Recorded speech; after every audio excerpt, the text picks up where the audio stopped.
Assalamualaikum warahmatullahi wabarakatuh. Yang terhormat dosen mata kuliah manajemen proses bisnis Bapak Tukino Eskom MMSI dan rekan-rekan sekalian yang saya hormati. Pada kesempatan ini kami dari kelompok 1 akan mempresentasikan analisis kami mengenai bisnis proses model annotation atau kita sebut BPMN dari sebuah kafe. Presentasi ini merupakan bagian dari studi kita di Universitas Buana Perjuangan Karawang. Sebelum kami mulai, izinkan saya memperkenalkan anggota kelompok kami yang telah berkontribusi dalam penyusunan materi ini. Yang pertama ada saya sendiri, Adi Dwi Saputra, Salsabila Imelda, Muhammad Ringo, Nazril Evandi, dan Moh Mulki. Kita semua pasti pernah memesan kopi di kafe. Kita memesan, membayar, lalu menunggu pesanan kita tiba. Dari kacamata pelanggan, prosesnya terlihat sangat sederhana. Namun, pernahkah kita berpikir apa yang terjadi di balik layar? Bagaimana pesanan kita bisa instan terkirim ke dapur? Bagaimana waiters tahu kapan pesanan kita siap? Dan bagaimana sistem kasir mengelola dua jenis pembayaran yang berbeda secara bersamaan? Proses yang terlihat sederhana ini nyatanya adalah sebuah alur kerja yang kompleks yang melibatkan banyak orang dan langkah yang harus terkoordinasi. Disinilah BPMN atau Business Process Model and Notation memegang peranan yang krusial. BPMN adalah sebuah standar visual yang menggambarkan alur proses bisnis secara jelas dan mudah dipahami. Tujuan utamanya adalah untuk menyederhanakan komunikasi antara pihak bisnis seperti manajer kafe dan pihak teknis seperti pengembang sistem. Dengan menggunakan BPMN ini, kita dapat menganalisis, memperbaiki, dan pada akhirnya mengotomatisasi proses bisnis tersebut. Elemen utama dalam BPMN digunakan untuk menggambarkan alur proses bisnis secara visual dan terstruktur. Ada apa aja sih? Yang pertama ada event, yang kedua ada activity, yang ketiga ada gateway, yang keempat ada flow. Event simbolnya adalah bulat. Event adalah sesuatu yang terjadi selama proses berjalan. Yang kedua, activity. Simbolnya adalah kotak persegi. Activity mempresentasikan pekerjaan yang dilakukan dalam proses bisnis. Yang ketiga ada gateway. Gateway ini simbolnya adalah belah ketupat. Gateway mengontrol bagaimana alur proses bercabang dan bergabung. Yang keempat ada flow. Flow itu simbolnya panah. Flow menghubungkan elemen proses dalam urutan eksekusi.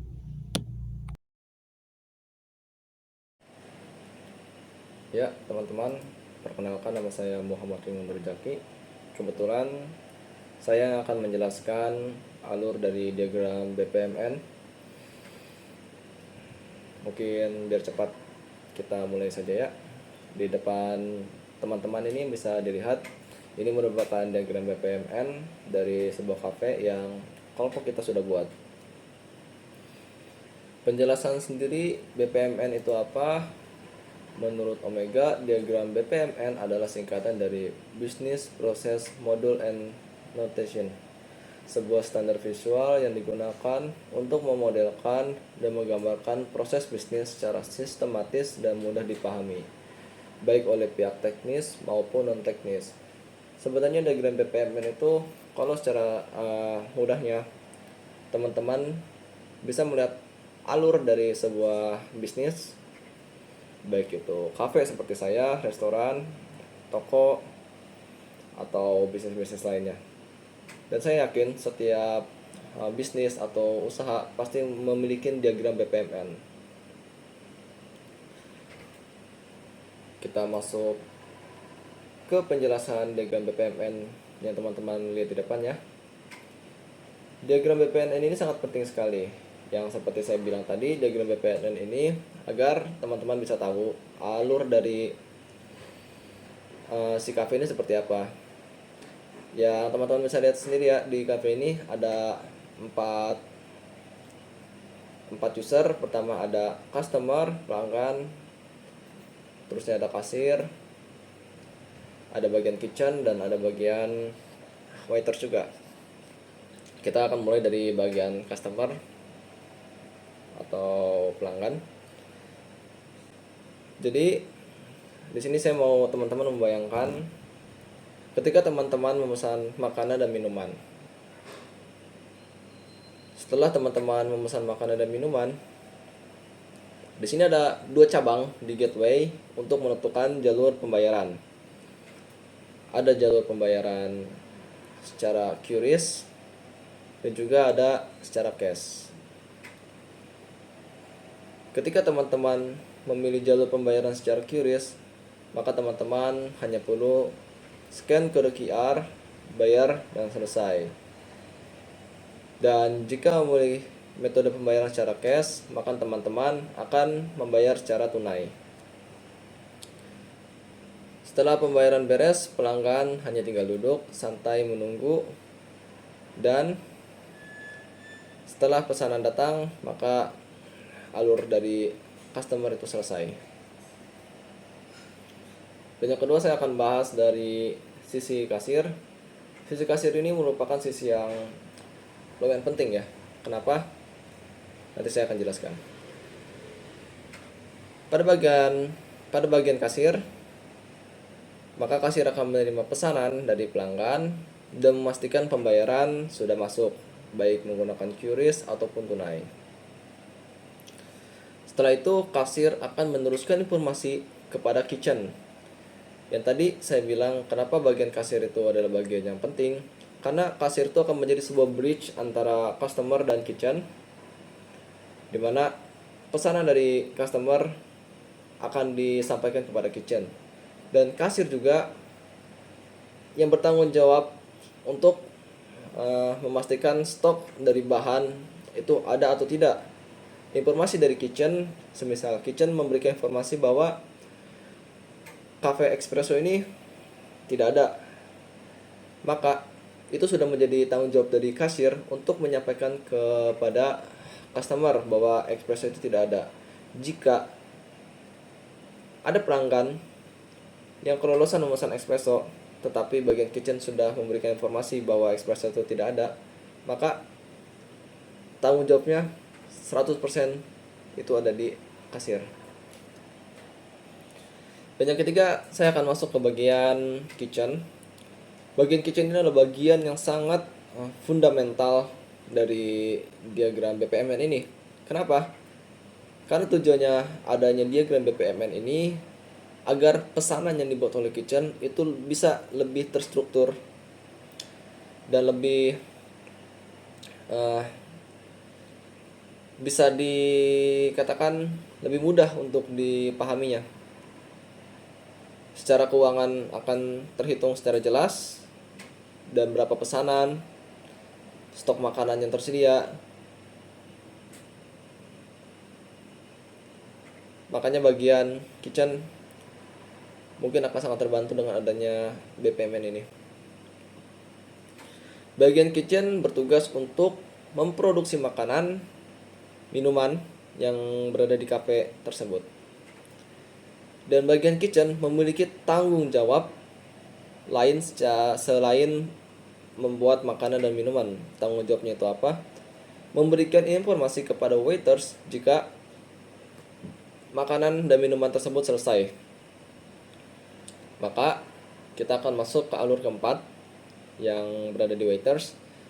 Setelah mendapatkan informasi dari kitchen, maka waiters memiliki tanggung jawab untuk mengantarkan pesanan sesuai dengan pesanan customer.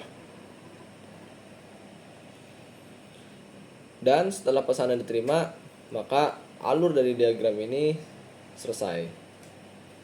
Kalau kita rangkum, prosesnya tuh nggak jauh dari customer memesan makanan, kasir terima pembayaran dan memproses kepada kitchen, kitchen bikin pesanan, waiter antar, dan pesanan selesai. Di dalam proses ini juga ada dua jalur pembayaran, QRIS dan cash, dan ditentukan lewat gateway. Jadi gateway itu cabang yang kalian bisa lihat di QRIS dan cash ya. Dengan diagram BPMN seperti ini, proses bisnis cafe jadi kelihatan lebih struktur. jelas alurnya, dan mudah diatur. Kalau kafe punya sistem kayak gini, pelanggan bisa lebih cepat eh, melakukan transaksi dan miskomunikasi akan lebih minim. Mungkin segitu yang bisa saya jelaskan. Selanjutnya akan dijelaskan oleh kawan saya. Terima kasih. Baik, selanjutnya saya akan menjelaskan kelemahan struktur diagram BPMN. Yang pertama, di sini tidak ada aktivitas detail jika stok bahan tidak tersedia. Jadi itu belum terdapat aktivitasnya ketika stok bahan habis, sehingga sistem itu tidak dapat memberikan informasi stok secara langsung. Dan kemudian yang kedua itu belum ada event error untuk menandai kegagalan pembayaran, misalnya saat kris tidak valid. Dan yang ketiga itu tidak ada proses notifikasi kepada pelanggan ketika transaksi gagal, dan terakhir itu belum terdapat alur pembatalan pesanan jika terjadi kesalahan atau kendala dalam proses pembelian. Slide berikutnya, di sini ada usulan perbaikan diagram BPMN. Nah, di sini ada tambahkan event intermediate payment failed untuk menangani kegagalan pembayaran. Nah, jadi event ini tuh untuk berfungsi menandai adanya kegagalan pembayaran, seperti ketika kris tidak valid atau sistem pembayaran mengalami error. Dengan adanya event ini, proses bisnis menjadi lebih lengkap karena dapat menangani kondisi gagal bayar, bukan hanya transaksi yang berhasil saja. Dan yang kedua di sini ada tambahkan proses notifikasi kepada pelanggan jika pesanan gagal atau stok habis. Nah, jadi ketika pesanan gagal berproses atau stok barang habis, itu sistem secara otomatis akan mengirimkan pemberitahuan kepada pelanggan. Hal ini penting agar pelanggan mengetahui status pesanannya harus menunggu atau menanyakan secara manual. Dan yang ketiga di sini ada gunakan gateway tambahan untuk aktivitas ketika stok tidak tersedia. Konfirmasi ke customer untuk mengganti atau membatalkan pesanan. Nah, bagian yang ketiga ini tuh gateway ini tuh berfungsi untuk memberikan dua pilihan proses. Apakah pelanggan ingin mengganti produk dengan yang lain atau memilih untuk membatalkan pesanan. Nah, dengan begitu, alur proses menjadi lebih fleksibel dan realistis terhadap kondisi yang mungkin terjadi. Dan yang terakhir ada tambahkan alur pembatalan atau refund bila pembayaran gagal. Nah, jadi tuh di yang terakhir ini tuh alur ini tuh akan dijalankan apabila terjadi kegagalan pembayaran atau pesanan dibatalkan. Dengan adanya alur ini, sistem akan memiliki prosedur yang jelas untuk mengembalikan dana atau menutup transaksi dengan benar. Jadi secara keseluruhan, perbaikan ini tuh bertujuan untuk memproses BPMN lebih lengkap, responsif, dan dapat menangani berbagai kemungkinan yang terjadi dalam sistem pemesanan. Baik, saya akan menjelaskan terkait dengan elemen intermediate pada BPPN. Apa itu elemen intermediate pada BPPN? Suatu proses di tengah proses bisnis untuk penambahan handling error seperti adanya penundaan pembayaran atau tidak adanya stok ketersediaan. Dalam konteks bisnis kali ini di kafe menjual makanan dan minuman, untuk elemen intermediate digunakan pada saat handling error seperti pembayaran yang gagal dalam sistem QRIS. Nah, gimana teman-teman? Sebagai kesimpulan dari presentasi kami, BPMN membantu menggambarkan alur proses bisnis secara visual, jelas, dan terstruktur sehingga mudah dipahami oleh semua pihak. Melalui diagram BPMN pada sistem kasir kafe, proses pemesanan hingga pembayaran dapat dianalisis sehingga terlihat lebih efisien dan terkontrol. Dan yang terpenting, dengan mengidentifikasi kelemahan dan menambahkan elemen seperti gateway dan event intermediate, proses bisnis ini menjadi lebih dinamis, responsif, dan siap untuk diimplementasikan dalam sistem nyata. Demikian presentasi dari kelompok kami. Terima kasih atas perhatian yang telah diberikan. Wassalamualaikum warahmatullahi wabarakatuh.